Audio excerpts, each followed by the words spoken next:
Shalom, selamat pagi Bapak Ibu Saudara. Pagi hari ini kembali lagi kita membaca dan merenungkan firman Tuhan. Dan marilah kita berdoa. Bapa di surga, terima kasih buat pagi hari ini. Kami masih bisa bernafas, masih bisa bangun dari tidur.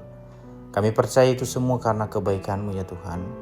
Maka tak henti-hentinya kami bersyukur atas kebaikan-Mu. Dan pagi hari ini, sebelum kami beraktivitas, sebelum kami masuk dalam berbagai kegiatan, pelayanan, pekerjaan, sekolah, kami mau membaca merenungkan firman-Mu.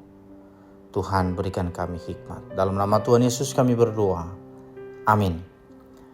Bapak Ibu Saudara, tema renungan kita pada pagi hari ini yaitu tetap di dalam Kristus. Kolose pasal 2 ayat 6.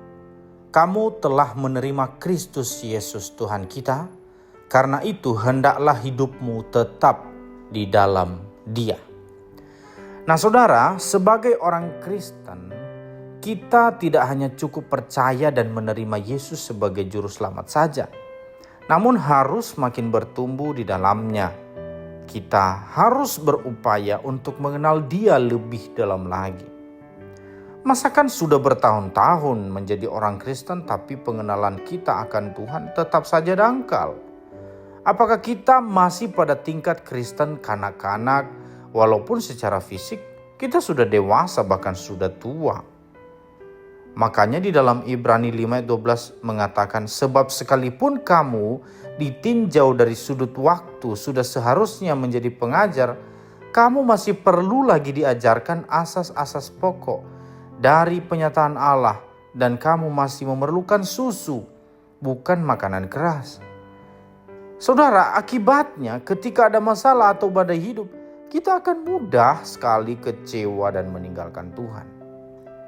Nah saudara, Rasul Paulus menasehatkan, dikatakan di ayat yang kita baca ini, yaitu hendaklah hidupmu tetap di dalam Dia. Kata tetap berarti tidak berubah, tidak goyah, konsisten. Untuk bisa seperti itu, kita harus berakar di dalam Tuhan dan dibangun di atas Dia. Pohon akan tetap kokoh apabila akarnya tertanam di dalam tanah. Semakin akar itu menembus jauh ke dalam tanah, semakin kuat tanaman tersebut.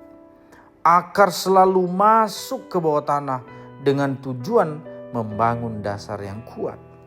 Begitu juga kehidupan orang Kristen yang tetap di dalam Tuhan, senantiasa karib dan melekat pada Tuhan. Ia diibaratkan seperti pohon yang ditanam di tepi aliran air, yang menghasilkan buahnya pada musimnya, dan yang tidak layu daunnya, apa saja yang diperbuatnya berhasil. Mazmur 1 ayat 3. Pohon ini akan tetap kokoh meski diterpa angin. Sama halnya dengan rumah yang didirikan di atas batu, pondasinya sangat kuat. Di dalam Matius 7 ayat 25 mengatakan, kemudian turunlah hujan dan datanglah banjir, lalu angin melanda rumah itu, tetapi rumah itu tidak rubuh. Nah saudara, Tuhan menghendaki kita harus bertumbuh secara sempurna di dalam Dia, sampai kita semua telah mencapai kesatuan iman dan pengetahuan yang benar tentang anak Allah, kedewasaan penuh dan tingkat pertumbuhan yang sesuai dengan kepenuhan Kristus. Saudara-saudara yang dikasihi Tuhan, maka kita harus memastikan bahwa kita tetap berada di dalam Kristus. Kita berdoa. Terima kasih Tuhan buat firman-Mu, mengingatkan kepada kami hari ini bahwa kami harus tetap di dalam Engkau. Inilah yang menjadi kerinduan-Mu bagi kami, sehingga ketika kami bersama dengan Engkau Tuhan, kami boleh menghadapi badai, tapi ada Tuhan yang selalu beserta dengan kami, menolong kami, menyertai kami. Terima kasih Tuhan, melalui firman-Mu kami sungguh dikuatkan. Oleh sebab itu Tuhan, berikan kami kekuatan untuk menjadi pelaku firman-Mu. Kami akan masuk dalam berbagai aktivitas kegiatan kami hari ini. Sertai kami, pimpin kami ya Tuhan. Di Di dalam nama Tuhan Yesus kami berdoa dan bersyukur. Haleluya. Amin.